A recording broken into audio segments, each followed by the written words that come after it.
Good morning everyone. How are you all? असं म्हटलं तर तुमचं उत्तर काय असेल? आय एम फाईन किंवा वी आर फाईन. पण आता ही पद्धत झाली आहे जुनी.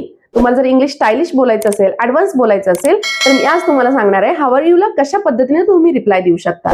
आपण दोन वेगवेगळ्या पद्धतीने रिप्लाय देतो. पहिली पद्धत म्हणजे खूप छान चाललंय, मस्त चाललंय असं म्हणायचं असेल, आणि दुसरी पद्धत म्हणजे ओके आहे, ठीक चाललंय, नॉट बॅड असं म्हणायचं असेल तर कशा पद्धतीने आपण म्हणू शकतो.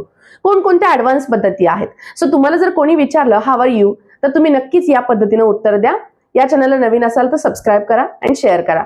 बघा, हाऊ आर यू म्हटलं की तुम्हाला पहिलं उत्तर तुम्ही देऊ शकता आय एम डुईंग ग्रेट, म्हणजे खूप छान चाललंय, किंवा आय एम डुईंग वेल, याचाही अर्थ तोच होतो.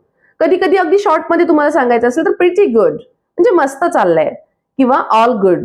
ह्या दोन्हीचा अर्थ मस्त चाललंय, किंवा चारही एक्सप्रेशन्स आहेत याच्यामध्ये तुम्हाला सांगायचं असतं की खूप छान चाललंय, सगळं मस्त चाललंय. आता काही वेळेला असं असतं की खूप काही छान नसतं, म्हणजे ओके असतं. अशा वेळेला तुम्ही काय म्हणू शकता? I am okay. बघा, काय म्हणू शकता तुम्ही? I am okay. दुसरं तुम्ही सांगू शकता not too bad. Not too bad म्हणजे फार काही वाईट नाही, ठीक चाललंय सगळं. किंवा बऱ्याचदा आपल्याला असं म्हणायचं असतं की नेहमी सारखंच चाललंय, काही विशेष नाहीये.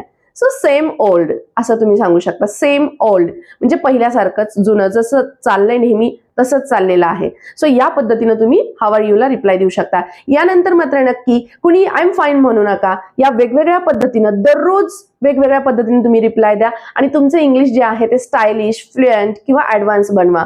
कारण आहे तेच बोलण्यापेक्षा थोडं काहीतरी ऍडव्हान्स बोलला तर तुमचं इम्प्रेशनही क्रिएट होतं. Okay, follow to learn English and earn confidence.